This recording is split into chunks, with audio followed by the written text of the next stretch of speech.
Hi, everyone. Welcome to today's session.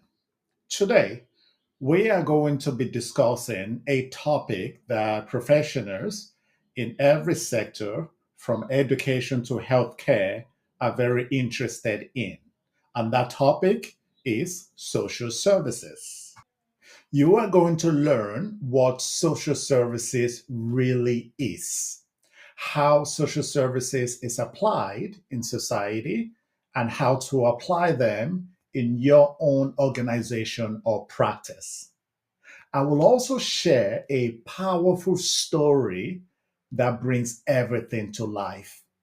I will walk you through practical examples of social service programs and how you can conduct the best professional social services needs assessment. And don't worry, we have a free checklist that you can download at the end of today's session that will make this whole process even easier. Whether you are a social worker, a case manager, a teacher, or a community outreach worker, this is your go to guide to improve how you support the people you serve. Let's jump right into it. Let me introduce you to Jasmine. Jasmine is a middle school counselor in an underserved neighborhood. Her students often came to school hungry, distracted, or in crisis. At first, Jasmine thought her job was to focus solely on academics. But as the problems stacked up, homelessness, food insecurity, and abuse, these all stacked up in her neighborhood. And that is when Jasmine realized that something had to change. And so Jasmine connected with a local social services agency, and within weeks, her students had access to mental health support, food resources, and even safe housing referrals. Jasmine no longer felt overwhelmed, she felt empowered. And that is what social services is all about: empowerment. So, what exactly is a social service, or what are social services?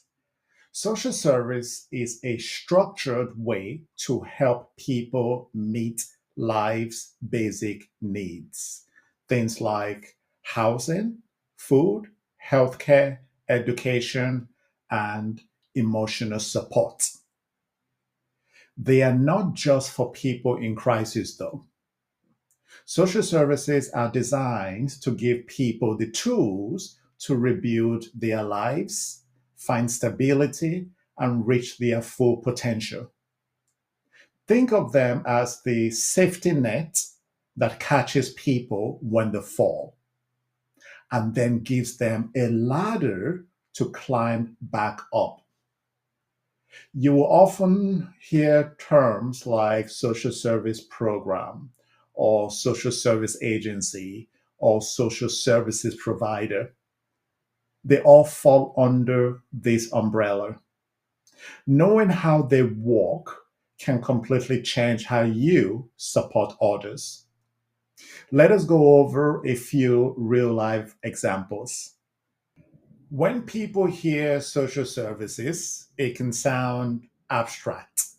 But in reality, social service programs are already operating all around you.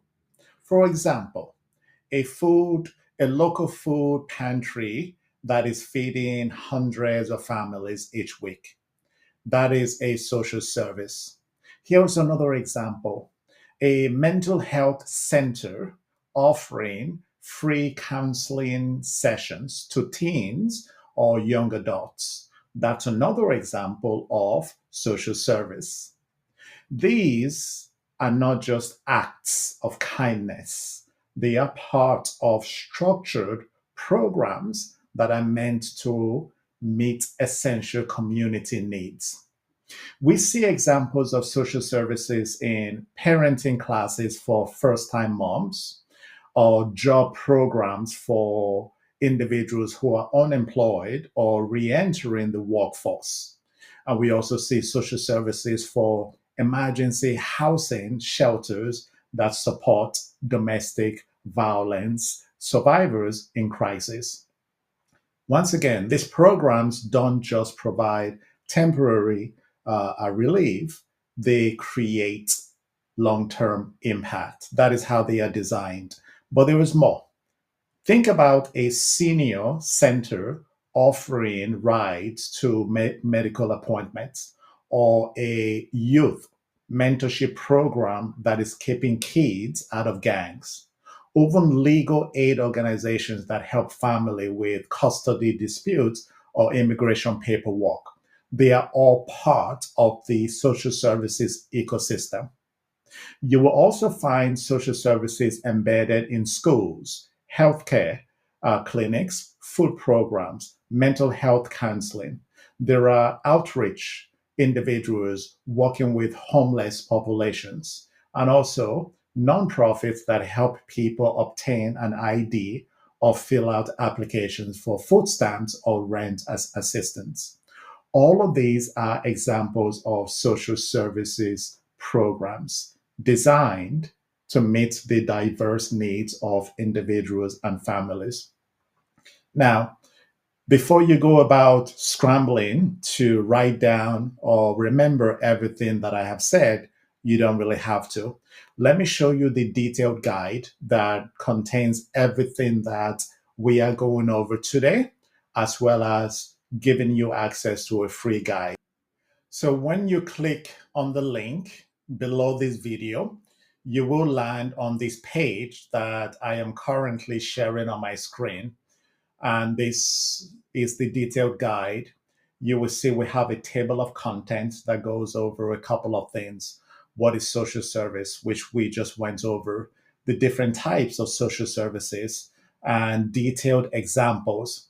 It also goes over this free checklist. And let me scroll down very quickly so you can see for yourself how easy it is for you to leverage these free guides with step-by-step instructions, as well as how you can very quickly just click on this link in order for you to access the step-by-step checklist that will help increase your success when it comes to social services.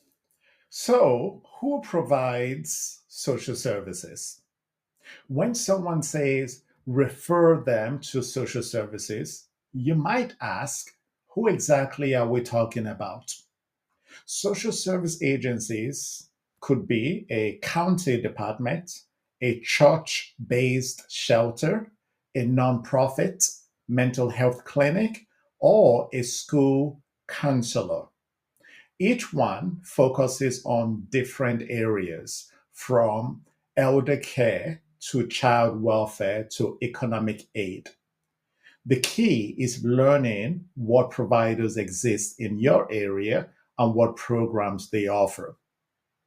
You want to ensure that you build your network and your clients will benefit. And when you take a look at the detailed guide, we'll provide you with more detailed information in regards to who provides social services and how you can build your network. Let us talk about the people behind the services, social workers. From child welfare to hospital discharge planning, social workers are often the bridge between a person in need and the services available to them. Social workers do not just connect people to resources, they advocate, they assess, they coordinate, and they follow up to make sure real support is delivered. There are different types of social workers, each one with a specialized focus.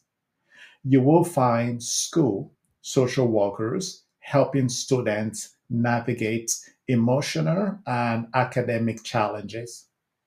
Clinical social workers provide mental health therapy.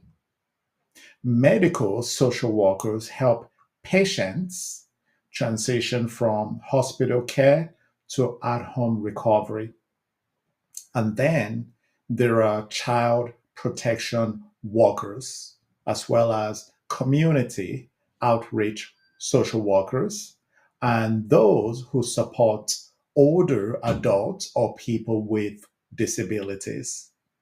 Even if you are not a social worker, chances are you will partner closely with them.